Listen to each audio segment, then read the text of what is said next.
Hello, আসসালামু আলাইকুম everyone. আজকের এই ভিডিওতে আমরা ইতালির সানাতোরিয়া সম্পর্কে আলোচনা করব। আপনারা জানেন বর্তমানে কিন্তু ইতালির সানাতোরিয়া সম্পর্কে অনেক আলোচনা হচ্ছে। আদৌ সানাতোরিয়া আসবে কি না, বা আসলে কত তারিখে আসতে পারে, বা সানাতোরিয়া না আসার কারণ কি হতে পারে, সেই বিষয়গুলো আজকের এই ভিডিওতে তুলে ধরার চেষ্টা করব। তো চলুন বেশি কথা না বাড়িয়ে ভিডিওর মূল আলোচনায় চলে যাই। ফার্স্টেই বলি, বর্তমানে ইতালি সরকার সানাতোরিয়া দিবে কি না। দেখেন, আদৌ তো সানাতোরিয়া দেওয়ার কোনো সম্ভাবনা নেই। তবে ইতালি সরকার যদি চায় সেক্ষেত্রে দিতে পারে। তো যেহেতু বর্তমানে অনেক আলোচনা হচ্ছে সানাতোরিয়া সম্পর্কে, অবশ্যই এই বিষয়টা হয়তো পার্লামেন্টে উঠতে পারে।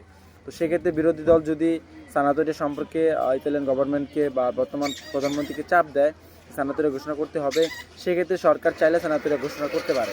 তবে সানাতোরিয়া ঘোষণার মধ্যে একটা নিয়ম রয়েছে, সেটা হচ্ছে যখন তাদের দেশে কর্মী সংকট দেখা দেয় তখন তারা অবৈধ লোকগুলোকে বৈধ শ্রমিকে বা বৈধ কর্মীতে কনভার্ট করে সেই কাজগুলোতে লাগিয়ে দেয়। দেখা গেল তাদের বর্তমানে কনস্ট্রাকশন সেক্টরে অনেক শ্রমিকের দরকার বা কৃষিক্ষেত্রে অনেক শ্রমিকের দরকার। সেক্ষেত্রে যে অবৈধ মানুষগুলো আছে এদেরকে বিভিন্ন চুক্তি, বিভিন্ন শর্ত সাপেক্ষে তাদেরকে সানাতোরিয়া আওতায় বৈধ করে নেওয়া হয়। যেমন দেখা গেল কৃষি শ্রমিক দরকার, তো অনেক মানুষ আছে অবৈধভাবে বিভিন্ন কাজ করতেছে, তখন তাদেরকে বৈধতা দিবে। তবে তাদেরকে সেই কৃষি সেক্টরে যে কাজের জন্য দরকার সেই কাজের জন্য তাদেরকে বাধ্য করা হবে যে তাদেরকে সেখানে 6 মাস বা 7 মাস বা 8 মাস বা 1 বছর সেখানে কাজ করতে হবে। তারপর তারা চাইলে অন্য কাজের জন্য তাদের যখন তাদের ডকুমেন্ট হয়ে যাবে, দ্বিতীয় হলুদ সৌজন্যে চলে আসবে, তখন তারা অন্য কাজে যেতে পারবে।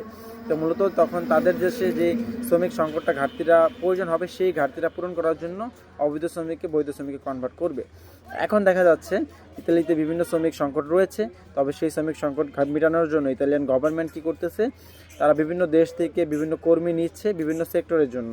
তো তারা কৃষিক্ষেত্রের জন্য লোক নিচ্ছে, স্পন্সর ক্যাটাগরিতে বিভিন্ন নন সিজনাল ক্যাটাগরিতে বিভিন্ন দেশ থেকে লোক নিচ্ছে।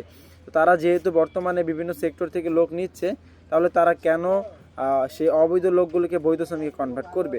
আদতে কিন্তু কোনো কারণ নেই। কারণ শ্রমিক সংকট দেখা দিলে তারা ফ্লোসের মাধ্যমে বিভিন্ন জায়গায় বিভিন্ন কোটা দিয়ে সেই শ্রমিক সংকটগুলোকে মিটিয়ে নিচ্ছে।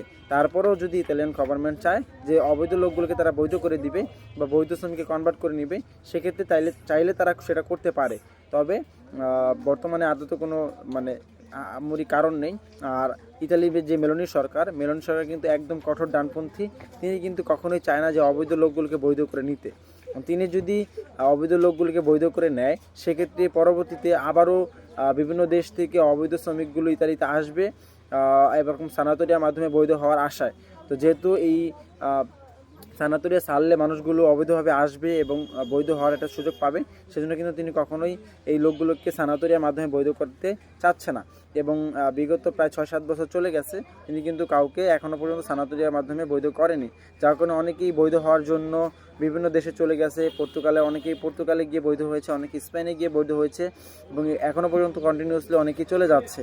কারণ তাদের তো আহামরি সারা জীবন তো সেখানে পড়ে থাকতে পারবে না, তাদের বাড়ি ঘরে আসতে হবে, বউ প্লাবেন আছে অনেকের, সেক্ষেত্রে তাদেরকে দেশে আসতেই হবে। সেজন্য তারা অন্যান্য বিভিন্ন থার্ড কান্ট্রি ব্যবহার করে তারা বৈধতা নিচ্ছে। তো